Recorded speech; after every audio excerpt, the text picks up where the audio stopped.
Hey, I'm Kelly Hogan, and welcome back to my Zero Carb Life.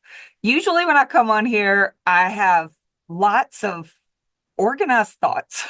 I'm a pretty organized person. I normally have a large amount of information that I'm excited to share. And today, I have a very brief chicken scratch list of 5 kind of random thoughts that are on my mind today. So let's dig in. All right, the first thing. Yesterday I was walking and I heard a man on an Instagram reel. He was speaking very wisely and he quoted the very well-known Kate Moss when he was describing why he doesn't eat junk food anymore. And he said, in the words of Kate Moss, nothing tastes as good as skinny feels. And yeah, I have some thoughts on that. So I did used to have a lot of foods that I really enjoyed eating that were not animal products. I know. Shocking, but it's true. So I used to love going out for Italian food and dessert and pasta. And I mean, hello, I was obese and it wasn't because I hated carbs, right? Like I was a sugar addict and a carb addict. And if I had heard the phrase, nothing tastes as good as skinny feels, first of all, I roll because at that point I wouldn't have had any idea what skinny felt like, but I definitely knew what Italian food tasted like. So, right? A second thought is, how good does skinny feel? Because skinny can feel pretty miserable, I'm guessing. When people are malnourished, when they're diseased, when they're bedridden and their muscles are wasting away, when they can't eat due to illness, there are many reasons a person might be skinny and might feel awful. Also, of all the things I dream for my 2 daughters someday, skinny is not one of them. I want them to feel good. I want them to feel loved and happy and confident and kind. I want them to feel so strong. I want them to feel able-bodied and fit, maybe even athletic if that's what they want. But feel skinny. No, I'm sorry, Kate Moss. That's not what I want them to feel. Another reason that kind of bothered me, the phrase, nothing tastes as good as skinny feels, is what we're asking people to do is give up their favorite foods and sit with this phrase and give it all up. Even if you say nothing tastes as good as healthy feels, well, I like that a lot better. And yes, at this point, for sure. Now I feel good. I eat only animal products. I feel like $1,000,000. There is no food, not even an entire buffet of foods, all of my favorite foods. I would easily walk by, knowing that now I do not have to deal with sternum pain and acne. I don't have to deal with boils and getting those lanced. I don't have carb addiction and food noise. I don't have the extra 130 pounds. There's no buffet out there that would be worth me going back to the pain I used to feel. But the problem with this phrase, nothing tastes as good as healthy feels, is when we're trying to convince people to give up their favorite foods, to give up their carbs, and to eat only meat, you don't feel healthy the first day. You still feel, exactly like you did when you felt like garbage yesterday, except that then you were eating your favorite foods. And today you aren't. You don't feel skinny today. You don't feel healthy today. You don't feel any stronger or better looking. Nothing. You feel just like you did when you felt awful yesterday, but now you feel awful and without the sugar and carbs. If you get what I'm saying, you can just type, yes, agreed, amen, 100% in the chat box. Don't you remember when you were first starting? You didn't feel skinny or healthy or free from addiction. You didn't feel any of that goodness. So instead of us dwelling on that phrase, I think I would encourage you to just make a very few, maybe just one, small commitments to yourself that you actually think you could do. And then keep your promise to yourself in the very small things. Even if your very small thing is that you're going to just sit alone without food or a phone And every day take 5 deep inhales and 5 deep exhales while you just think about what you want for yourself in the future. I mean, that feels doable. Maybe you're like, no, no, no, that's too easy. I think every day I could kick off the day with one solid carnivore breakfast. I could do carnivore breakfast. I like eggs and omelets. I like steak and eggs, bacon and eggs. Great. How about that? And then whatever thing it is, maybe your thing is, I hate exercise, but I know I could take a 10-minute walk after dinner. So maybe you commit to a couple of very small things. I'll take a few breaths each day, being very mindful, just thinking about what I really want for myself and reminding myself that I am safe and I am loved and that I deserve good health and good things. I deserve to be free from this crazy, intense cravings and food noise. Whatever thoughts you think would be helpful. And then maybe you say, and I could do a carnivore breakfast and I could take a 10-minute walk every day. What if you just started with like 3 little actionable, doable things? And then you kept your promise to yourself and you just did them. Now, I'm not going to lie, the first few days, you're not going to feel skinny. You're not going to probably feel healthy, but you're going to feel a little bit of confidence come back into you every time you keep your word to yourself. And then if you start really taking note of tiny changes, maybe after you take that first walk, you feel a little bit more energized and you feel something good in your body. Like, I had a nice walk. I got a little sun. I listened to some good music. That feels good. Yeah, it does. I'm going to come back to this thought later. But for right now, let's just focus on making a few actionable changes and then taking note of any little changes. You're not going to suddenly look in the mirror and go, wow, all of my problems are gone. I am super lean now. But you might be able to look in the mirror and go, I actually noticed that I look a little bit brighter today. I felt like I was a little smilier today. I felt more rested, a little happier. My husband looked a little cuter today. I feel like I ate better and that felt good to my gut today. I cut out fiber and I didn't have explosive diarrhea today. These are wins. Again, we'll come back to this whole winning thing. But if we can make small promises to ourselves, it's wonderful. If you are not trustworthy yet to yourself, I've been there. Yes, I have, where I would just let a thought pass by of, I'm going to start eating less and running more. I'm going to lose weight. And it was just a thought. It was just a little goal. My goal is I'm going to lose 20 pounds this month. How? I don't know. It's just a goal, right? I love the idea of commitments. And I talk about this a lot with my group members. Commit it to yourself. You can commit it to the Lord, and you can commit it to me and to the group members and say, hey, I really feel that I can do these things. I truly think it would make a difference if I stick with it. I am going to look for the little wins that come from it. And I'm going to carry this out. And you have my word. Hold me accountable. And I'm accountable to you. You're accountable to me. And if I don't follow through, I'm going to come here and let you know.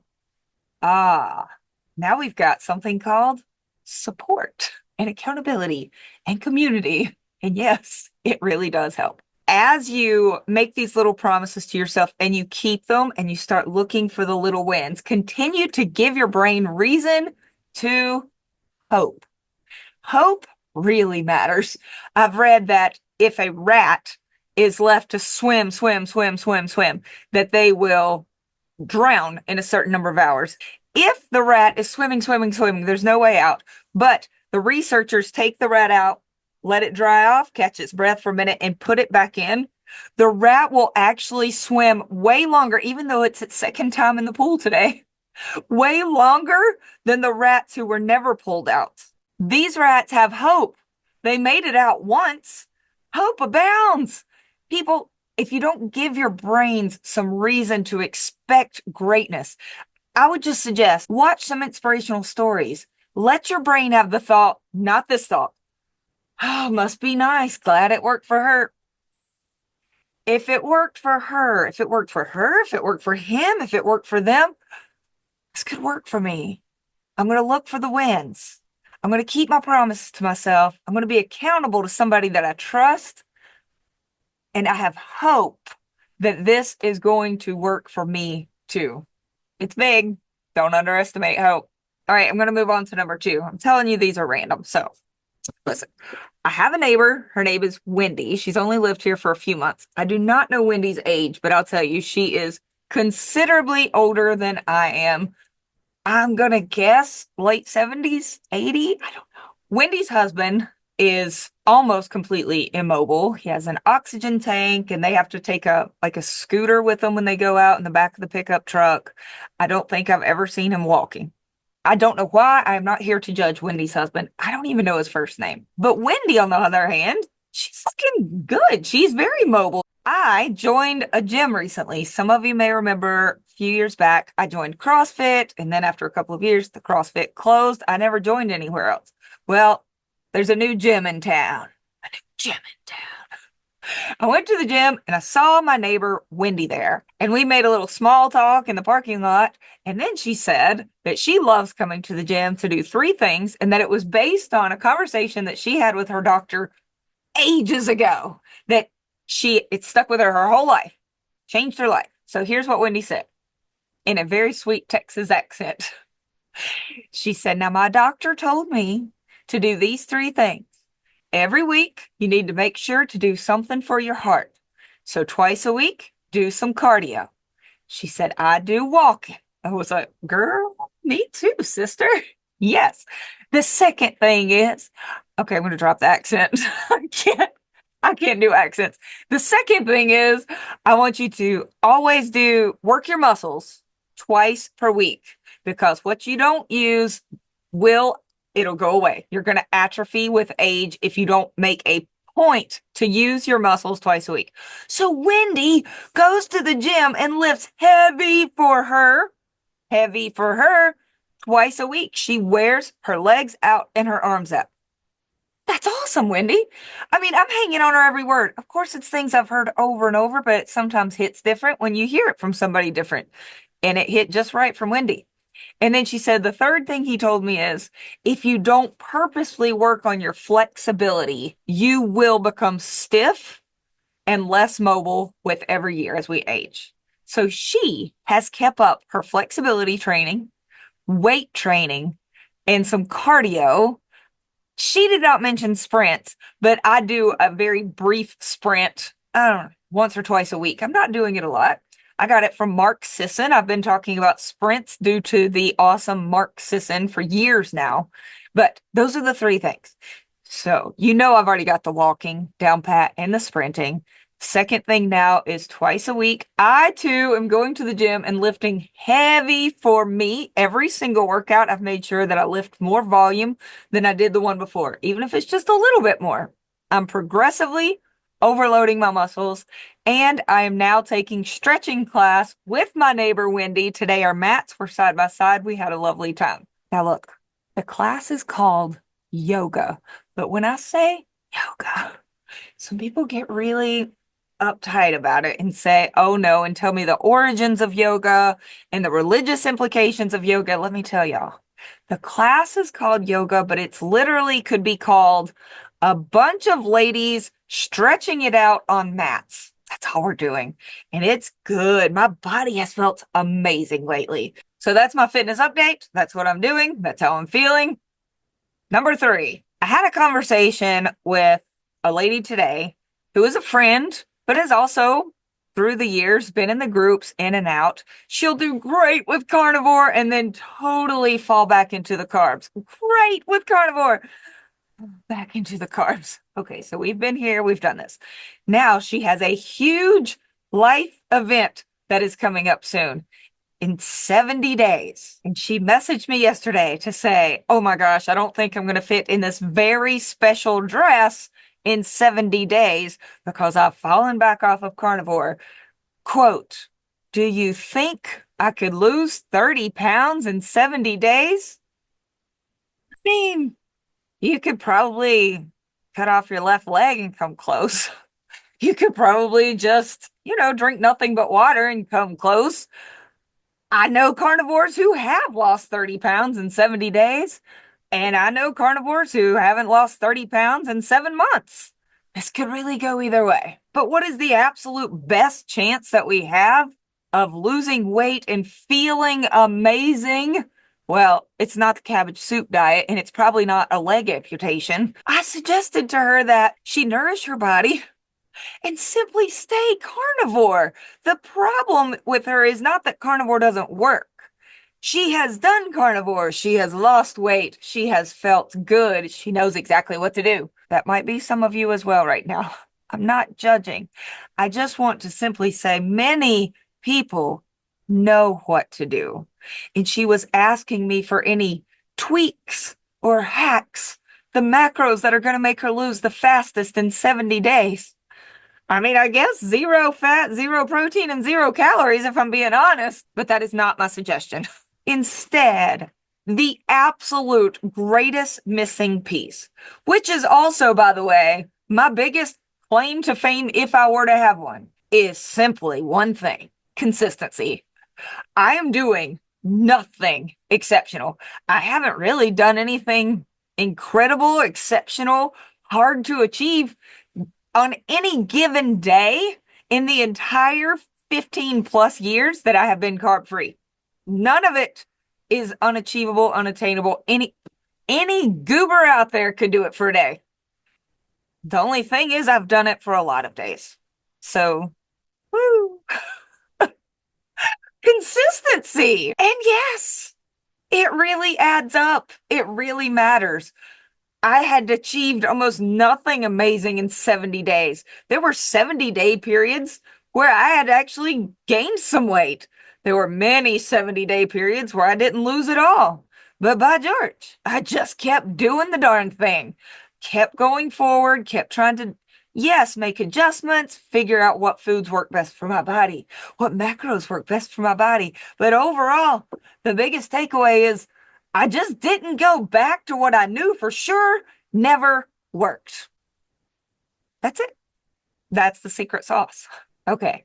I did give her a few more detailed suggestions. And I promise you, for group members, I have entire, like, step by step when it comes to weight loss, using the TDEE to figure out if you're an undereater, an overeater, or a maintainer. Once you find your maintenance calories, learning how to maintain there for at least 2 weeks before doing a very sustainable cut. Yes, we can do tracking and math and macros.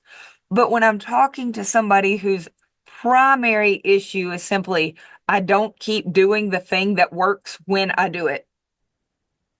Consistency. I'm ready for number 4. Earlier, I mentioned what went well today, and I've heard some psychologists and really brilliant people talk about the benefit of every night before bed, talking through the day, even as you're laying there trying to fall asleep, and doing like a little treasure hunt of throughout the day. What was beautiful? What was lovely? What was meaningful? Yes, but then also what went well today? What did I accomplish? Did I get my little checklist filled out? Did I take the walk? Did I eat meat? How did that feel in my body? I alluded to that earlier. How does that feel? So that I want more of that. If you never stop to acknowledge, man, that stretching yoga class felt so good in my body today. And it felt so nice to be there in this room full of women who are just trying to stay flexible and who could laugh at ourselves and one another. It felt really nice to be in that safe space. The more we acknowledge it, the more we're going to want more of that. This is not new aged mumbo jumbo. This is actually a very biblical principle, straight out of Philippians 4:8, as a matter of fact. Finally, brothers and sisters, whatever is true, whatever is noble, whatever is right and pure, whatever is lovely, whatever is admirable, if anything is excellent or praiseworthy, think about such things.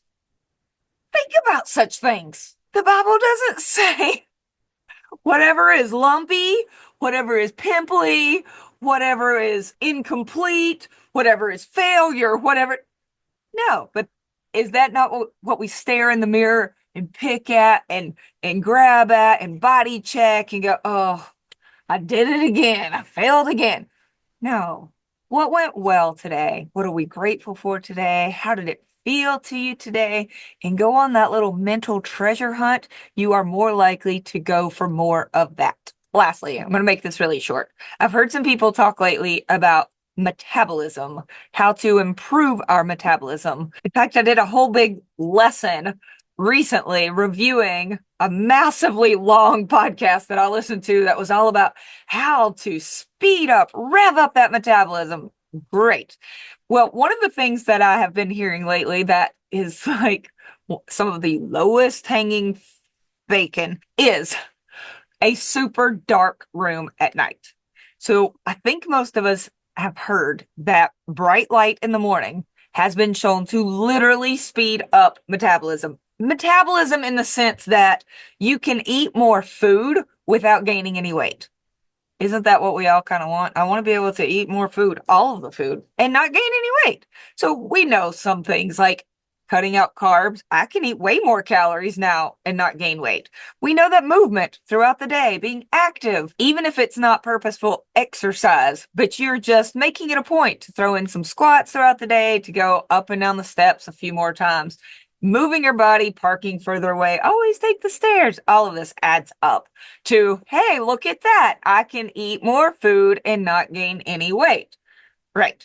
Well, getting morning sunlight in studies on people and in rats has actually been shown to help improve how much people can eat without gaining weight.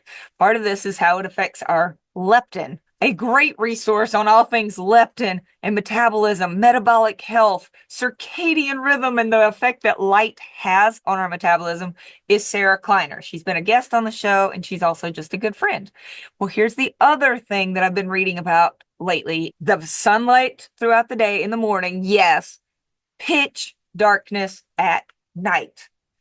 They tested it with just 5 lux light. That is like a night light. So there were rat studies because they're easier to control. And if they take rats and expose them all to bright light for 12 hours, it's called daytime, right? And then they divide the rats into 2 groups. The dim light with only 5 lux, basically a bright night light, versus total darkness, 0 lux, pitch black. It did not disrupt their circadian rhythm in any visible way. It's not like we could ask them, do you feel well rested, little rats? No, but they slept well. They appeared to have equal sleeping patterns, equal activity patterns, equal everything. They looked the same. But after 2 months, they tested lab work on these rats. They did some tests. And after 2 months, there were differences between these rats. Their glucose regulation in the rats that slept with dim light, not dark, dim, their glucose was dysregulated. They were putting on white adipose tissue, body fat, and they weighed more. And here's what's crazy. The rats were all on equal caloric diets. They were all exposed to the wheel the same amount of time. They all seemed to be using it kind of equally. It's not like, wow, the rats who were kept in the dark are running so much more. No, all other things being equal, they should have weighed the same, but they didn't. And that's because we're discovering light affects metabolism. I do not wake up very often, thanks to mouth taping now. I know I've talked about it enough. I'm not getting into it. But thanks to mouth taping, I do not wake up to use the bathroom hardly ever. But if I were to wake up, I would want a little nightlight. So I have purchased little red nightlights that are supposed to be better for our eyes, unlike white or blue light, and they're motion censored. So when I do wake up, it triggers the light. It's very dim. It does not make my brain go, oh, it's morning time. And then I can go right back to bed. I have one for my bedroom. I have one for my bathroom. The other thing is, in order to achieve total darkness in the bedroom, I could have gone out and gotten blackout curtains. Awesome. I could have turned off the alarm clock or turned it around so then I can't see the time. Awesome. I could have put duct tape over all of the little power button lights, like on my fan or on the thermostat on the wall, cover it all up. Or I messaged Sarah Kleiner. I said, could I just wear one of those pretty princess sleep masks? And she's like, sure, absolutely. Those work great. So I got a sleep mask. I actually had a couple of pairs, but they pressed against my eyelashes and my eyes at night. And I did not like the feeling of it touching me on my eyes. Maybe you're fine with that. But I found some that are sort of hollowed out around the eyes so they don't mash on my actual eyelashes and eyes. So now, ta-da, I'm in total darkness. Okay, look, I feel like this was exceptionally random. Number one was not sort of the goofiness of nothing tastes as good as skinny feels, and instead focusing on very small, actionable steps, and then focusing on nothing tastes as good as, I don't know, less joint pain and this knuckle feels. Nothing tastes as good as a little less bumps and acne or stuffiness or whatever you're dealing with feels. And then just allow these good things to snowball. All right, number two was my new fitness plan, thanks to my next door neighbor, Wendy. We are doing some cardio, walk, walk, walk, a sprint here or there. We're lifting heavy for us twice a week, and we're taking stretching class together. The third thing is that the real trick or tweak, the magic sauce, the magic potion to success is honestly just doing these very mundane things, consistently avoiding the garbage foods that we know make us sick and obese and obsessed with sugar and all of our problems. Avoiding that consistently day in and day out instead of worrying about, tell me the quickest hack to drop 20 pounds. Yeah, it's consistency. Okay, number four, what went well today? Every day doing that treasure hunt, thinking through what I did really well, what I was successful in, what promise did I keep to myself, and how does that feel in my body and in my mind and in my soul? And I want more of that. I want more of that. And then number five, turn off the lights, baby. When it's dark time, are you sleeping with the TV on at night? Are you sleeping with your phone right next to you with the dim light on? Are you sleeping with alarm clocks and street lights? And if it's not dim, I would say it might be worth looking into it. I will link to a couple of studies below. How about that? Would that make it easier? I'll link to some studies below. I've already shared them with my group members, and you can take a look and decide if it's worth getting some blackout curtains or perhaps a pretty princess or prince sleep mask. Okay, I hope something there was helpful. If you would like some group support, more random thoughts, a study here or there, and somebody to keep your commitments to, join me. I would love to work with you. And if you have any random thoughts about my random thoughts, please feel free to post them in the comment section. If you have a quick second, maybe hit the thumbs up button so other people can hear random carnivore thoughts. I hope you're having a great day, y'all. See you soon. Bye.